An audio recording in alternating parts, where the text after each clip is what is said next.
Namaste, Wholeness Tribe. It's Ruby with Wholeness Balance. This is going to be the spread for the solar chakra reading. This may resonate with some, it may not for others. Take what resonates, leave what doesn't. This is just a reading that I find is helpful for you at home if you want to do this on your own. This is the deck that I'm using, the Soul's Journey. This here is from the Sacred Geometry Activation Oracles. You do not need this. This is just me bringing the energy of solar plexus healing to this reading, okay? Where you want to focus on is the reading. Now remember, this reading, because it's focused on the healing of the solar plexus, I like to read from the book. This is how I would do it for myself, even though I do have my intuition and I am able to read this in a different way.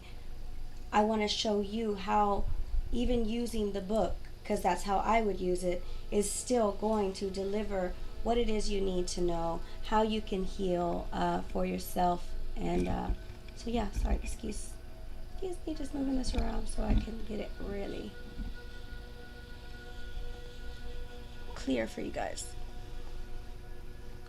All right, here we go. Cool beans.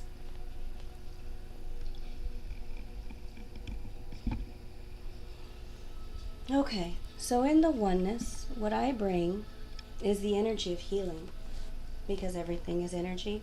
There is no time here. So when you are drawn to this reading, it is exactly the time for you to see it. There is a message in here for you. There is no coincidence. You are always divinely guided. With that said, I am in oneness state. So let me explain to you a little bit about the solar plexus, the solar plexus chakra, okay? The solar chakra is oriented with your flow of energy in both a positive and negative way in your sense of self. Are you easily frustrated? Does your ego and will or lack thereof get in the way of your richness of ideas? Or do you not know yourself enough to know where you are heading in this life? This spread is all about figuring out if you need a boost of the positive and figuring out who you are, or if you need to release some pent-up frustration and anger. So this is solar plexus. I went ahead and I pulled the cards before I did the reading just because it feels better to just jump right into it. So the very first, there's going to be 4 questions to this. You can write them down as we go. The very first one is, what is the state of your sense of self and your power center? Again, question number 1 for the solar chakra spread. What is the state of your sense of self and your power center? The card that we got for that is acceptance. And so I will read. The state of your sense of self and power center. I am learning to accept the things that I cannot change. Right now, your soul is learning acceptance. This may force you to feel out of control in a situation or with another person in your life. Just realize that the universe has given you this incredible opportunity to release control. Perhaps doing so will help you realize that there is a rhythm or rhyme or reason to everything in life. Rather than thinking that these are accidents that are occurring, refer to these conditions as moments of divine design. Maybe it is a person or a situation that you do not agree with right now. For the moment, instead of having a knee-jerk reaction based on an emotional response, stop, step back, observe, and make an attempt to understand both sides of the equation, which is an incredible gift for you to practice tolerance, grace, and patience. Realize that although you have come to accept a situation or a condition, it doesn't necessarily mean that you are condoning a behavior or that you support it. You see it for what it is and recognize that there is something rich to learn from it. That is the state of your sense of self and your power center in the now, is acceptance. So question number 2. What do you need to let go of in order to jumpstart the flow of your energy? Self-esteem. So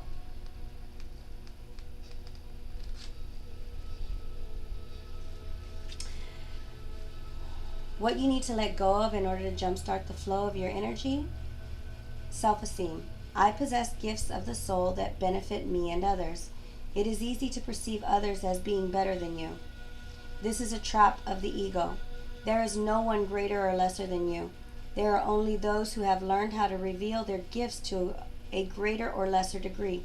Everyone is born with unique abilities of the soul, and just like snowflakes, no two are ever alike. You have a unique perspective to share with the world and have come back this time to put your stamp on it. Perhaps you may not be aware, even in tune with your incredible gifted self. Why not try to make a list of 10 aspects of yourself or abilities you possess that you love and hold in high regard? It is not always easy to write about yourself, but sometimes you need to be reminded just how special you are. Remember that you did not come down to this schoolroom by accident. You have meaning and a reason for being. You are a treasure chest of incredible gifts and insights. Now is the time to celebrate you. All right, so let's move on to number 3. What can you add to your life to get a better sense of yourself? Number 3, grief. That was interesting to get that. So, this is what you can add to your life to get a better sense of yourself. Now, what I feel is grief brings... I'm hearing the word gratitude. Gratitude for things not always seen, things that one can take for granted sometimes, okay? So, what can you add to your life to get a better sense of yourself? Grief. I understand that losing something is an opportunity to appreciate it. Nothing is gone forever. The belief that we have lost something or something is merely an illusion to assist us in learning to appreciate our having had it in the first place.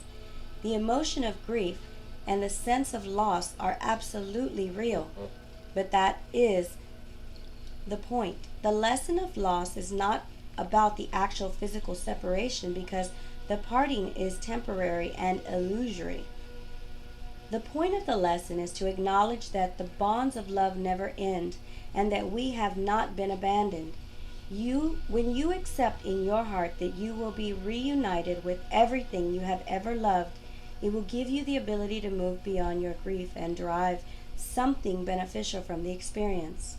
To wallow in grief is to pass up the opportunity that you and your soul family have devised and learn nothing from it. Instead, allow your grief to take you to a place of deeper understanding. Alright, so let's move on to number 4. By adding or taking away, what will your solar chakra look like? We got the word worry. By adding or taking away, what will your solar chakra look like? Worry. I am learning that worry doesn't change an outcome. Worry is a wasted emotion. It does nothing other than give you the illusion of control. When you expend too much energy worrying, it limits you and has an adverse effect on the natural energy of the soul. Worrying destroys the hope, faith, and excitement that are wonderful elements of this schoolroom called Earth. Remember that you are what you think, and you have the power to create positive thoughts which beget positive outcomes. Worry is a negative emotion and sets you up for a negative result. What unnecessarily worries are you carrying around with you? Examine them objectively in the light of love. Help your soul by releasing them and be fully connected to the current moment, which is where your power resides. So this is going to be the reading for the solar chakra. Again, just be open to feeling everything I speak, because that's where your real healing comes from. It's from the feeling, which is why the words are emotions, because emotions are the gateway to your healing. Emotional intelligence is key. So feel all of this. Allow what comes up. Be with it. Accept it as truth. Don't judge it as good or bad. Accept it for what is. Allow it. And then be open to understanding. When you surrender to the divine in this way, This truly, try it like a science project. I say that to everybody. You don't know what you don't know.